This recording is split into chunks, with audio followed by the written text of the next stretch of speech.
Hello everyone, welcome to Tastonomy. आज के video में हम लोग बात करेंगे क्वाड्रेटिक इक्वेशन को सॉल्व करने के लिए एक नए मेथड के बारे में, जिसका नाम है डिवाइडिंग फैक्टर मेथड।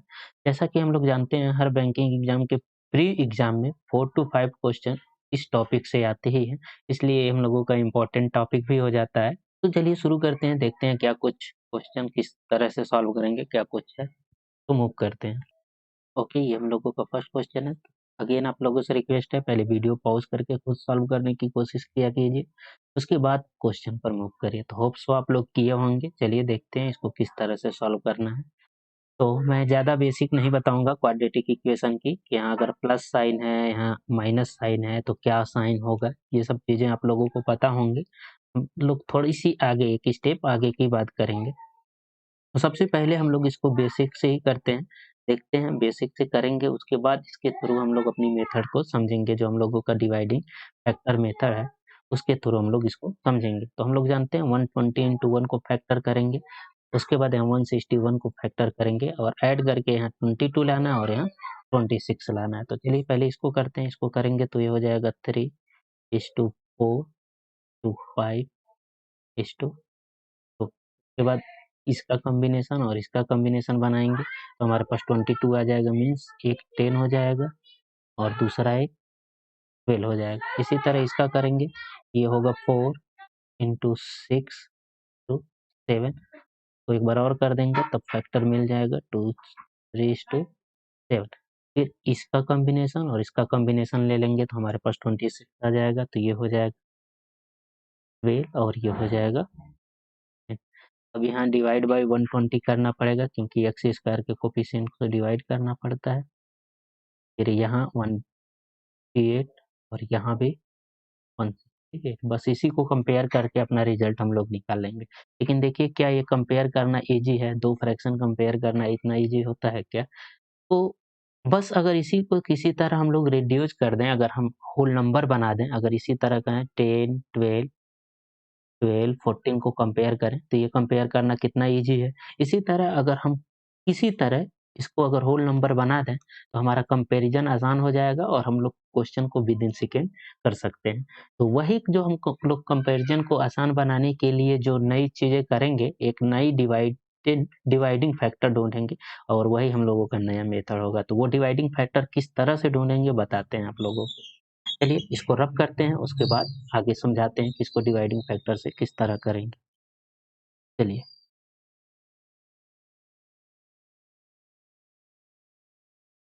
ओके, ये फैक्टर ढूँढने के बाद अगर हम लोग यहाँ ढूँढ लिए, 12 हो गया, ये 14 हो गया, इतना तो हम लोगों को करना ही पड़ेगा। उसके बाद हम लोग जो फैक्टर बनाए हैं, इसमें से जो हम लोगों का रेशियो मिल जाए, जो लास्ट में इसको सिंप्लीफाई करेंगे, जो रेशियो बचेगा, वही हम लोगों का डिवाइडिंग फैक्टर होगा। जैसे 4 था, यहाँ 2 था, यहाँ 3 था, 7 था। हो सकता है अभी ये लेंदी लगे आपको, लेकिन अभी जब इसको 2-3 बार प्रैक्टिस करने के बाद मन में करेंगे तो विदिन सेकंड क्वेश्चंस हो गए होंगे। 4 से 4 कैंसल आउट हो गया, 3 से 3 कैंसल आउट हो गया, 2 से 2 कैंसल आउट हो गया। फाइनली यहाँ जो रेशियो बचा वो 5:7 बचा। तो ये ऊपर वाले का था 5, तो हम इसको क्रॉस मल्टीप्लाई करते हैं, नीचे वाले के साथ मल्टीप्लाई कर देते हैं और इसको ऊपर वाले के साथ मल्टीप्लाई कर देंगे। अगर इस दोनों में हम लोग 7 से मल्टीप्लाई कर दें, इन दोनों में हम 5 से मल्टीप्लाई कर दें, तो हमारा जो नंबर बनेगा ये हमारा एक होल नंबर बन जाएगा। अब देखिए इसको कंपेयर करना कितना ईज़ी हो गया, ये होल नंबर बन गया। अब इसको हम लोग ईज़िली कंपेयर कर सकते हैं, ये हमारे पास इक्वल हो गया, ये ग्रेटर हो गया, ये ग्रेटर हो गया, ये ग्रेटर हो गया। कह सकते हैं ग्रेटर देन और इक्वल टू, मीन्स बी वाला ऑप्शन।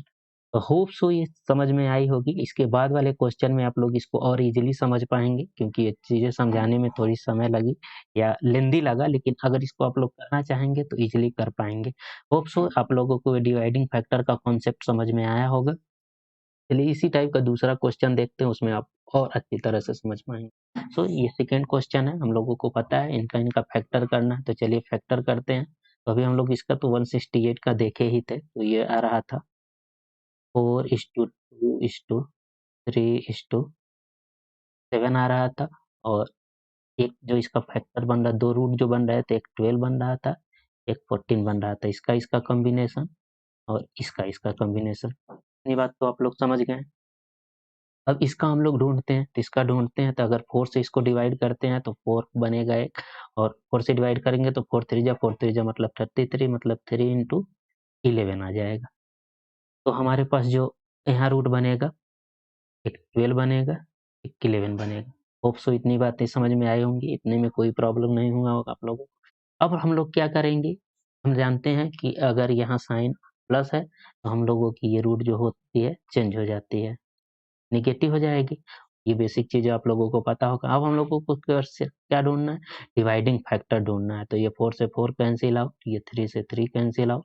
ये बच गया यहाँ ऊपर वाले में 14 और नीचे वाले में 11 मीन्स ऊपर वाले में इसको इसमें मल्टीप्लाई करना है और इसको इसमें मल्टीप्लाई करना है।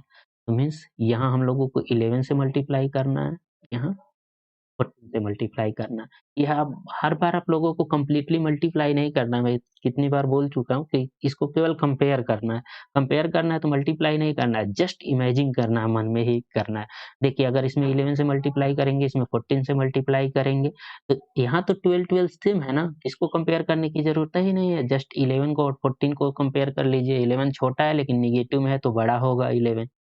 अब इसका कंपैरिज़न इससे करते हैं, ये 11:14 है, ये 14:12 है, तो यहाँ भी 14 आ गया, तो 14 को तो कंपेयर ही नहीं करना, बस जस्ट 12 और 11 को करना है, तो 11 नेगेटिव है, फिर से अगेन छोटा है, तो ये बड़ा हो गया। अब इसका कंपैरिज़न करते हैं इससे, ये 12:11 है, ये 12:11:14 है, अगेन 11 आ गया, 11 तो कंपेयर ही नहीं करना है, ये छोटा है, 12 छोटा है 14 से, तो अगेन बड़ा हो जाएगा नेगेटिव में। अब यहाँ देखते हैं, यहाँ देखें दोनों सेम है 11:14 है, 11:15 मीन्स ये इक्वल होंगे। तो हम फाइनली कह सकते हैं x इज़ ग्रेटर देन और इक्वल टू y और इसमें होगा बी वाला ऑप्शन। तो होप सो आप लोगों को डिवाइडिंग फैक्टर का कॉन्सेप्ट समझ में आया होगा। इसमें हम लोग क्या हो जा रहा है, क्या फ़ायदा हो रहा है कि जो हम लोग कंपैरिज़न है फ्रैक्शन से या डेसिमल में ले जाते थे, उसे हम लोग होल नंबर में ला दे रहे हैं और इज़िली कंपेयर कर पाते हैं। ये तो बड़ा-बड़ा नंबर था तो ऐसा लग रहा होगा आप लोगों को थोड़ा-सा ज़्यादा समय लग रहा है। लेकिन अब सोचें जो एग्ज़ाम लेवल के क्वेश्चन होते हैं, उसमें हम डिवाइड करने से ईज़िली बच जाएँगे और ईज़िली हम लोगों को विदिन सेकंड क्वेश्चन को सॉल्व कर सकते हैं। चलिए एग्ज़ाम लेवल क्वेश्चन पकड़ चलते हैं। तो चलिए इसको करते हैं। हम लोग यहाँ जानते हैं कि यहाँ डिवाइडिंग फैक्टर हमको डायरेक्टली दिख रहा है 3 और 4, तो जैसे ही हम क्वेश्चन देखेंगे बस मन में ही सोच लेंगे इसमें 3 से इसके रूट में 3 से मल्टीप्लाई करेंगे, इसके रूट में 4 से मल्टीप्लाई करेंगे। बस इसके बाद वही काम करना है, हम लोगों को पता है इसका प्रोडक्ट ऐसा फैक्टर को बनाना है कि ऐड करके क्या आ जाए 25, तो दिख ही रहा है एक 21 है और एक 4 है और इसमें माइनस क्योंकि यहाँ साइन क्या है प्लस है, तो हमेशा चेंज हो जाता है, अपोजिट हो जाता है। इसी तरह अब इसको भी फैक्टर करेंगे, 3 तो ऑलरेडी फैक्टर हुआ है, इसी को थोड़ा फैक्टर करेंगे। इसको लिख देंगे 4:2:7, उसके बाद हम इसका इसमें मल्टीप्लाई करेंगे, इसका इसमें, इस दोनों का कॉम्बिनेशन बनाएँगे, तो एक बन जाएगा 21 और एक माइनस है। अब इसको हमको क्या करना है, कंपेयर करना है, ये 3 इन दोनों में मल्टीप्लाई होगा, 4 इन दोनों में मल्टीप्लाई होगा। तो जस्ट मल्टीप्लाई नहीं करना, आपको दिमाग में थिंकिंग करनी है चीज़ें। तो अब देख रहे हैं, ये नंबर जब 3 से मल्टीप्लाई होगा तो इसके कंपैरिज़न में बड़ा होगा लेकिन नेगेटिव है, तो छोटा हो जाएगा, ये नंबर क्या हो जाएगा, छोटा हो जाएगा। अब यहाँ क्या हो गया, इसका कंपैरिज़न, अभी हम लोग क्या कर रहे थे, वाले का कंपैरिज़न इस वाले का कंपैरिज़न इसके साथ किए हैं। अब इसी के साथ इसका कंपैरिज़न फिर इस वाले का इसके साथ कंपैरिज़न कर देंगे। होप सो आप लोगों को समझ में आ रहा हो। तो 8 का कंपैरिज़न 8 वाले का कंपैरिज़न इसमें कर दिए, तो ये छोटा हो गया।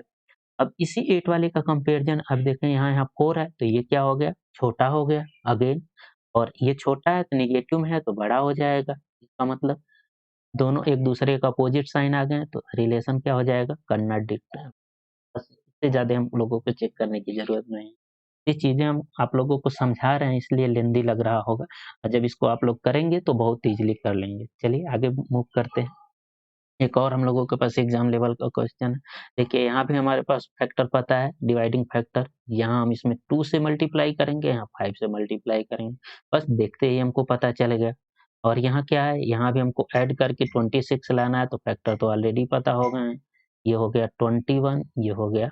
यहाँ हमको क्या करना है, 17 लाना है इसको, तो 2 तो पहले ही से पता है, ये 7:3 कर लेते हैं हम लोग, 70 लाना है, और ये ऐड कर देंगे तो एक हमारे पास फैक्टर क्या बनेगा, 14 बनेगा, एक क्या बनेगा, 3 बनेगा।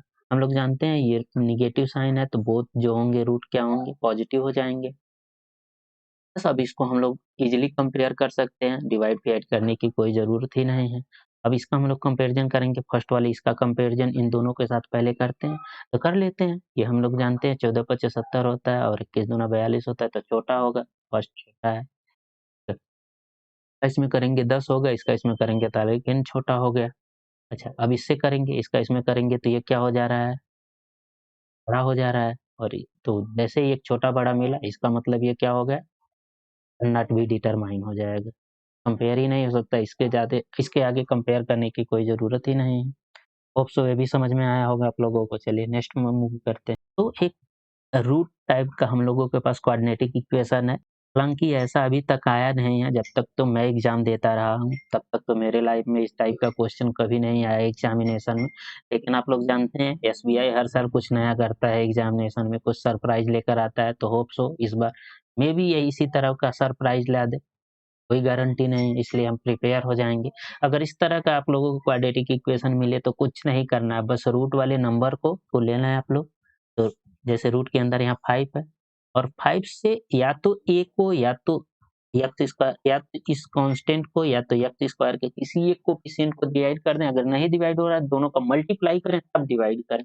किसी एक को डिवाइड करना है। तो जैसे यहाँ 15 इंटू 1 है तो 15 ही है, तो 15 को डिवाइड करेंगे तो ये क्या बन जाएगा, 3 बन जाएगा। उसके बाद रूट को पूरी तरह से भूल जाएँ, रूट गायब हो गया। अब ये पूरी question x square minus 4 plus 3 जैसे हो गया, 4x प्लस 3 जैसे हो गया। अब इसको सॉल्व करना आप लोग जानते ही हैं। इसी तरह इसको भी यहाँ हम 5 से डिवाइड कर देंगे, 15 को 10 हो जाएगा, तो ये पूरा क्वेश्चन रिड्यूस होके इस तरह से हो जाएगा, 8y माइनस 10 इक्वल टू 0। तो आप लोग जानते हैं यहाँ डिवाइडिंग फैक्टर यहाँ 1 है, यहाँ 2 है, तो इसके रूट में 2 से इसमें 1 से मल्टीप्लाई करेंगे और यहाँ हमको ऐड करके 4 लाना है, तो एक क्या बनेगा, 3 बनेगा और एक 1 बनेगा और ये 20 हो जा रहा है, यहाँ सब्ट्रैक्ट करके लाना है हमको, सब्ट्रैक्ट करके 8 लाना है, तो हम लोगों को मल्टीप्लाई करेंगे तो ये 20 हो जाएगा। हम जानते हैं 10:2 क्या होता है, 20 होता है और 10 में से 2 माइनस करेंगे तो 2 माइनस करेंगे तो 8 आ जाएगा। अच्छा, आप लोग इसमें कन्फ्यूज़ ना होंगे नहीं होंगे कि कौन-सी साइन चेंज होती है, हमेशा वही साइन चेंज होगी जो बड़ी होगी। जैसे 10 और 2 में कौन-सा बड़ा था? 10 बड़ा था। तो यहाँ साइन क्या है? प्लस है, इसका मतलब 10 वाला चेंज होके माइनस हो जाता। अगर 8 यहाँ माइनस रहता तो 10 चेंज होता और ये प्लस होता और ये माइनस होता। तो होप सो आप लोगों को समझ में आया होगा। तो यहाँ क्या है? प्लस है तो इसका मतलब चेंज होके 10 माइनस बनेगा, 2 प्लस बनेगा। हमेशा बिगर नंबर जो होती है उसी की साइन चेंज होती है जब एक पॉजिटिव और एक नेगेटिव होती है। तो इसका मतलब दोनों तो पॉज़िटिव थे, यहाँ क्या होगा, एक 10 नेगेटिव होगा और 2 पॉज़िटिव होगा। अब इसको कंपेयर करना देखिए कितना आसान है। बस इसको जस्ट आप लोग चाहे होते तो 6 और 2 लिख दिए होते और इसको -10 और 2 लिख दिए होते। तो आप जानते हैं नेगेटिव से पॉज़िटिव हमेशा बड़ा होता है, बड़ा हो गया, बड़ा हो गया, बड़ा हो गया और बराबर हो गया। सो एक्स इज़ ग्रेटर देन और इक्वल टू 5। और ये वाला क्वेश्चन लोगों को थैंक यू सो मच। आप लोग कोशिश करें सब्सक्राइब करने की और आप लोग इस टेलीग्राम और फेसबुक ग्रुप को ज्वाइन कर लें, इसका लिंक डिस्क्रिप्शन में मिल जाएगा। थैंक यू सो मच, मिलते हैं नेक्स्ट क्लास में, बाय बाय।